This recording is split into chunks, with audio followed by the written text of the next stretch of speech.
Salve, salve minha família, Michael Rizzi Nazária, chegando para te levar para dar um rolê pelas periferias e hoje para tocar uma ideia sobre um assunto extremamente rocheda, que é a educação em espaços não escolares. Você ficou curioso? Então chega junto para saber o que é e quais são as atividades educacionais realizadas fora do ambiente escolar. E também conhecer a história de mais um cria da Zária, uma pessoa que utiliza a arte como uma ferramenta pedagógica. E tudo isso é agora, é Nazária. Som que eu quero, que faz eu me sentir mais vivo, pois eu já me senti livre, hoje eu quero sentir que eu livro sem querer ser o melhor, longe dos papos de vaidade. Quer ser o melhor, vai ser o melhor pra tua comunidade. Um som por semana, não sou esse tipo de MC. Eu faço um som por ano e tu não fica uma semana sem ouvir. Você tá ligado que quando a gente fala de ensino e educação, a primeira coisa que vem na nossa mente são os espaços formais de aprendizagem, como a escola e a universidade. Mas será mesmo que os processos educativos só acontecem dentro desses lugares? O Papo Nazária vai falar um pouco melhor sobre essa perspectiva no dia de hoje. A gente vai entender o que são os espaços de ensino formais e não formais e como que esse novo modelo de aprender e ensinar tem influenciado a galera de dentro da periferia. Então chega junto e bora bater esse papo Nazária.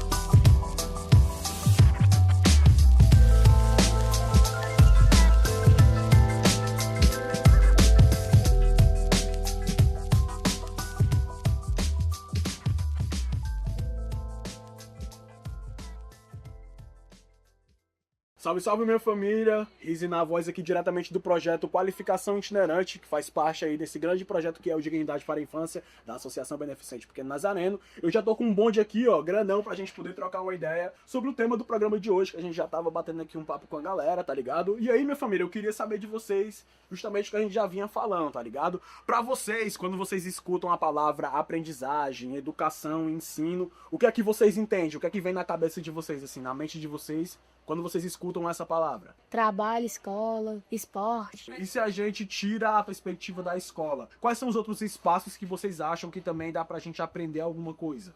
Casa, esporte. Nossas mães ensinam, nossos pais, como deve ser. Pode crer. Eu acho interessante tu falar isso, porque por muitas vezes a gente enxerga, tá ligado? Que o primeiro grupo social que nós faz parte, querendo ou não, é a família, tá ligado? E nosso pai e nossa mãe ensinar, inclusive ensina de que forma vocês? Conversando. Só conversando mesmo? tem certeza? Conversando, é. Ou seja, querendo ou não, a casa de vocês também é um lugar que vocês estão lá e acaba aprendendo na cabeça de vocês. Qual é a lição aí que você já ouviu da mãe de vocês, ou do pai de vocês, da avó de vocês? Umas paradas que ela disse que é errado, que não é pra vocês fazer. Falei com coisa errada, né? Tipo, no crime, nessas coisas hoje em dia, do jeito que o mundo tá, né? Então, tipo, é uma das ideias que tu sempre escuta em casa. Isso, tu, meu irmão, quer falar? Quais são os conselhos, assim, que tu já ouviu de casa? Já ouvi que não era pra andar com quem não quer nada com a vida, né? Galera, assim, e outros espaços que vocês também acabam aprendendo? Por exemplo, quem aqui vai pra igreja, levanta a mão pro ver aí, vai. Vocês acham que, querendo ou não, a igreja também é esse espaço que vai ali ensinar vocês a lidar com algumas questões aí da vida? A igreja ensina pro cara não fazer nada errado, ir pra igreja, qualquer coisa. É ser um pai, é ser um cara de família, é ser um cara cidadão. Mas, querendo ou não, né, minha família, a gente tem que entender que, por muitas vezes, esses espaços, né, ainda mais pra gente que mora dentro de periferia, é o que acho também pra gente poder aprender, né? Trocar ideia com uma pessoa mais velha ali, um mano que ensina, inclusive, a jogar bola, né? Por exemplo, com quem vocês aprenderam a jogar bola? Foi vendo uns e outros, né? A televisão e tudo mais, né? Então, querendo ou não, é esses espaços também que traz esse tipo de conhecimento, né? Por muitas vezes, o conhecimento, ele sempre foi colocado num lugar elitista, né? E a galera que era da periferia não tinha acesso ao que era esse tipo de informação, né? E, por exemplo, muita coisa que eu aprendi sobre respeito ao próximo, eu aprendi dentro do movimento do picho e do grafite, tá ligado? Sobre eu respeitar que se tivesse um desenho ali, ou um picho ali, eu não deveria passar por cima se eu fosse fazer um grafite, tá ligado? Ou seja, isso é um respeito de espaço. Respeitar o lugar do outro, respeitar o espaço do outro. Então é isso, minha família, esse papo de hoje é pra gente entender, né? Que existem vários espaços, várias pessoas que vão trazer conhecimentos, né? E, inclusive, não pessoas, né? Espaços virtuais que também vão trazer um pouco de conhecimento pra gente, né? Cabe a gente também entender como aquilo vai chegar pra gente, né? Seja nossa mãe falando, seja um amigo mais velho falando, um professor, um educador ali dentro da periferia, né? Ou até mesmo a própria internet, beleza? É isso, minha família, esse foi o Papo Nazária de hoje. Ó, vocês estão ligados, né? Temos Nazária. Quando a gente fala de educação em espaços não escolares, regra geral, a gente fala de toda a educação que acontece fora da escola. Parece uma redundância, mas isso faz uma diferença considerável, inclusive porque muita gente associa diretamente a ideia de escola e educação, como se a educação não acontecesse em todos os lugares no cotidiano das pessoas. Então nós fazemos educação em todos os momentos da nossa vida. Nós somos seres que estão em processos educativos sistematicamente. Aliás, é o que nos constitui enquanto humanidade e nos constitui inclusive enquanto ser vivo, né? Porque uma característica do ser vivo é esse aprender permanente. Esse aprender no campo da educação, no caso da humanidade, né, ele adquire uma especificidade maior em razão da complexidade que envolve esses processos. Mas a educação em espaços não escolares seria exatamente essa escola da vida, pensando no sentido mais amplo. Se existe uma legislação específica sobre essa temática, existe, mas ainda muito primária, muito precisando ser aprimorada. Então, eu diria que é quase inexistente do ponto de vista de necessidade de aprofundar essas discussões, inclusive no sentido de ter profissionais que possam corroborar com esses processos, né? Mas, na verdade, a gente tem um indicativo dessa formação e é considerado em certa medida. Que os educadores sociais eles se aproximam mais dessa mediação. Muito embora, como eu já coloquei anteriormente, todo e toda pessoa pode atuar nessa perspectiva de contribuir com a educação das pessoas ao seu derredor. Mas, evidentemente, que quando a gente pensa numa perspectiva mais formativa, vamos colocar desse modo, o educador social seria essa mediação. Pensando essa questão formativa do educador social, eu diria que nós ainda temos uma caminhada longa pela frente. A maior parte desses educadores sociais que de fato fazem a diferença nas comunidades, regra geral, são pessoas que despertaram para a importância da sua ação social na comunidade. Então, são formados muito pelo cotidiano da própria comunidade, né? Então, são pessoas que aprenderam a importância do aprender na comunidade. E aí atuam meio que como mediadores desse processo. O desafio dessa temática está muito associado à própria compreensão destas pessoas que atuam na comunidade, quer dizer, a tomada de consciência dessas comunidades, né? Nós temos tido a oportunidade de acompanhar alguns projetos acadêmicos e alguns estudos acadêmicos que oferecem um aporte importante para que essas pessoas percebam a relevância do seu papel na comunidade. Mas nem sempre essas pessoas estão conscientes desse papel. Então, tudo aquilo que a gente possa contribuir para que essas pessoas tomem consciência desse papel, eu acho que isso é importante, né? A ideia da liderança comunitária, ela é um aporte importante, né? Quer dizer, mas a liderança comunitária nem sempre se apercebe enquanto educador ou enquanto educadora. Então, no momento em que há essa compreensão, isso é um empoderamento necessário para que elas possam ter uma atuação mais efetiva junto à comunidade. Isso faz muita diferença, né? Então, eu diria que essa perspectiva de valorizar essas pessoas é uma forma que nós temos, inclusive, de contribuir para que essa estrutura comunitária ela ganhe força, porque esses líderes comunitários que são educadores populares ou educadores comunitários, eles podem de fato fazer uma grande diferença na comunidade e empoderar outras pessoas que seguem sua direção ou seguem o seu exemplo, né? E aí eu acho que isso é imprescindível, o exemplo desses indivíduos, dessas mulheres, desses homens que se colocam nesse papel de educadores comunitários, isso é uma marca essencial. Você percebe claramente uma comunidade na qual existem essas pessoas que se empoderam nesse papel de educadores e educadoras comunitários. O Projeto Freirear é um projeto de extensão universitária da Faculdade de Educação da UFC que aplica os princípios da pedagogia de Paulo Freire, realizando oficinas focando na formação crítica, dialógica e transformadora de educadores para o desenvolvimento de uma educação emancipadora. Se você tem interesse em participar do projeto, acompanhe a agenda dos encontros no link Projeto Freirear.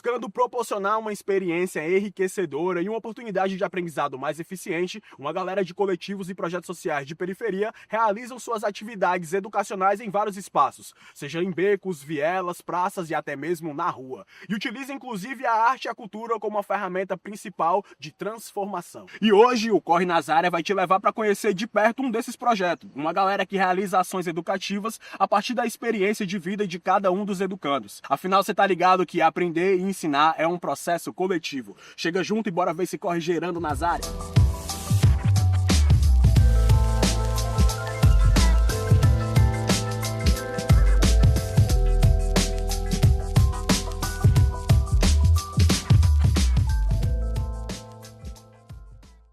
Sou organizador e fundador da Crew Skate Rap. E a Crew Skate Rap ela é uma batalha que acontece aqui na Parangaba já há 9 anos. A gente tem todo esse rolê, toda essa caminhada. Hoje a gente é visto como a maior batalha do estado. E a gente começou o nosso rolê a partir da necessidade no nosso bairro mesmo de ter um movimento cultural e dar um espaço para a gente se reunir, para a gente juntar os amigos e também na época para a gente conseguir fundos para conseguir reformar nossa pista de skate. Só que tomou uma proporção gigante, né? A gente sabe que o hip hop hoje em dia é uma cultura que abraça muita gente e acabou que tomando uma proporção muito grande, né? A gente, no nosso primeiro evento, a gente reuniu mais de 100 pessoas e isso foi só aumentando, até ela se tornar o que ela é hoje, né? Que é um marco, digamos assim, para a cultura do hip hop daqui do estado do Ceará. É uma batalha que tem uma importância muito grande para o movimento. É uma das principais batalhas que acontecem na cidade e no estado também. Tipo, eu percebi que a gente começou a ter uma importância, um impacto grande na vida de outras pessoas como um movimento cultural. Acho que a partir do primeiro momento que a gente fez a batalha,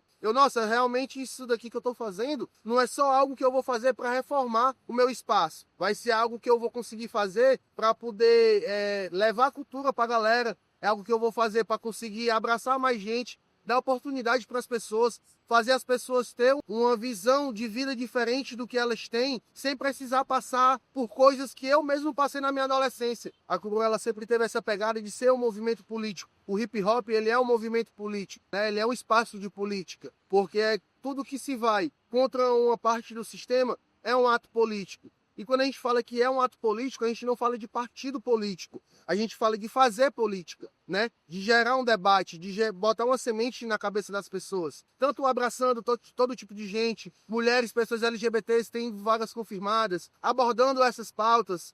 Pessoas quando usavam essas pautas como homofobia, racismo, xenofobia, e esses tipos de preconceito como algo pejorativo, a gente impedia essa pessoa de continuar rimando, né? A gente tinha essas regras. Então, tipo, acho que é algo que veio de mim, né? Eu sempre fui essa pessoa envolvida nisso, então eu não conseguiria fazer um movimento cultural sem envolver isso também, porque a gente está aqui no movimento que a gente está lutando por um espaço que é para ser nosso e que nos é negado. Então, tipo, a militância sempre existiu, o movimento político sempre existiu, e eu sempre levei, sempre vou levar essa ideia, essa minha bandeira, do quanto a gente é potente nesse lado da política, porque a gente tem uma força. Então, tipo, eu sempre tive isso na minha cabeça, que eu sozinho não vou conseguir fazer nada, mas eu vou conseguir educar, militar através do meu movimento, para que outras pessoas tenham a mesma visão que eu tenho, entendeu? Meu nome é Ananda, mais conhecida também por Ananda com N mesmo, né? Aqui na Crew do Skate Rap. Eu chego por um caminho bem diferente, né? Tipo, pós-pandemia,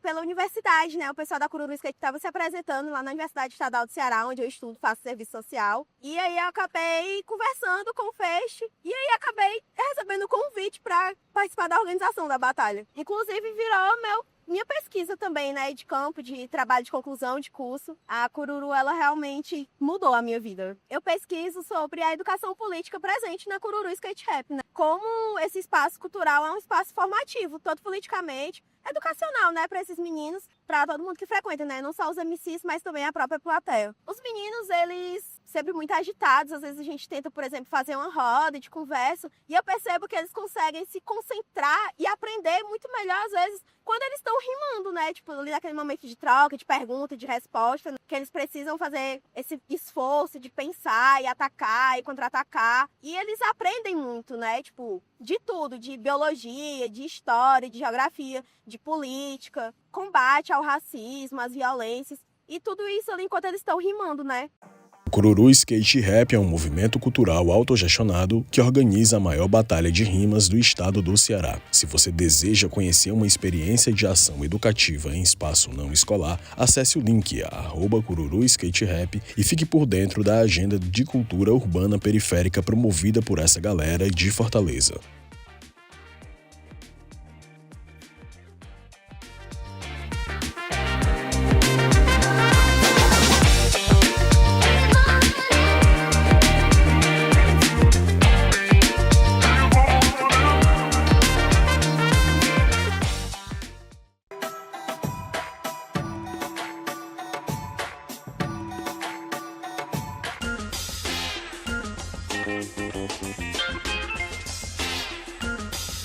A cultura hip hop sempre foi uma ferramenta forte de educação nos espaços não formal. Tanto é que atrai muitas crianças e adolescentes que por muitas vezes não se sentem seguros e acolhidos dentro da escola tradicional. Seja dentro das periferias, em becos, vielas e em praças, a cultura hip hop se faz presente e assim é uma ferramenta de aprendizado. E isso só é possível graças a vários militantes e pessoas que acreditaram na potência desse movimento cultural. Como é o caso do nosso Cria das Áreas de hoje, que desde criança teve contato com essa vivência e acreditou que isso poderia ser suficiente para transformar a vida de vários. Com vocês agora, mais um Cria das Áreas.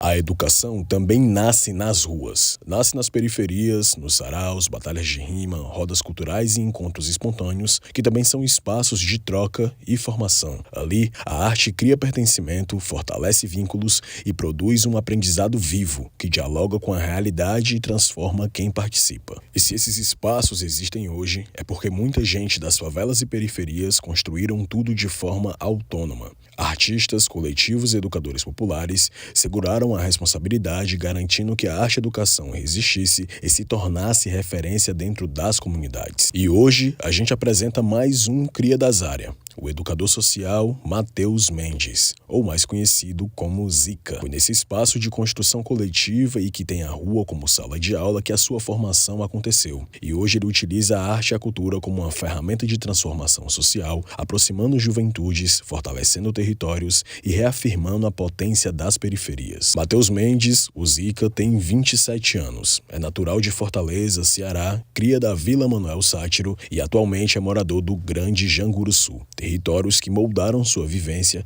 e sua caminhada dentro da cultura urbana. Desde cedo, Zica teve contato direto com a cultura hip-hop. Seu pai integrou o movimento MH2O. Ele era b-boy, skatista, grafiteiro e MC e foi quem apresentou ao filho os códigos, ritmos e histórias que estruturavam a cultura. Em 2012, Zica fundou com alguns amigos a Batalha da Quadrinha, a primeira batalha de MCs a acontecer semanalmente no estado do Ceará. A partir dali, mergulhou de vez na cena hip-hop, passando a integrar a Liga Cearense de MCs, a própria Batalha da Quadrinha e outros circuitos que fortaleceram sua trajetória artística e comunitária, consagrando-se assim um dos grandes nomes de MC de batalha do estado. Ao longo dos anos, Zica contribuiu para a formação de coletivos, realizou palestras em escolas e participou de diversas ações sociais, entre elas o Banho com Dignidade, o Torneio dos MCs e outros projetos de impacto direto nas comunidades. Atualmente é jurado em batalhas de rima na cidade de Fortaleza e esteve no corpo de jurados do principal evento de batalhas do estado, o Estadual de MCs do Ceará, nos anos de 2024 e 2025, consolidando seu reconhecimento na cena.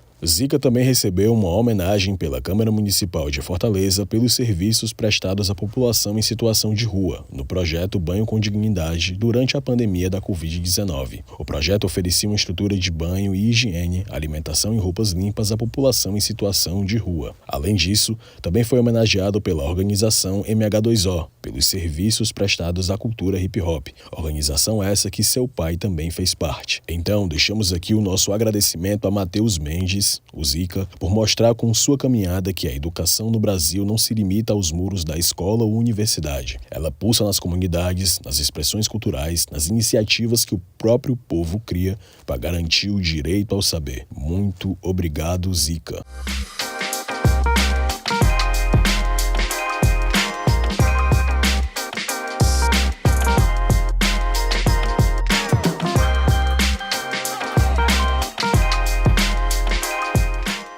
é isso, minha família, a gente vai ficando por aqui, mas se você curte o programa Nazário, eu te convido a conhecer as redes sociais da Associação Beneficente O Pequeno Nazareno. Lá você vai encontrar as reprises do programa Nazário e também outros projetos que são desenvolvidos pela associação. É só você acessar o site opequenonazareno.org.br, o Instagram _oficial ou o Facebook O Pequeno Nazareno. E se liguem, se você tem algum tipo de crítica, dúvida, sugestão para fazer para nós do programa Nazária, é só entrar em contato através do e-mail que tá aparecendo aí na sua...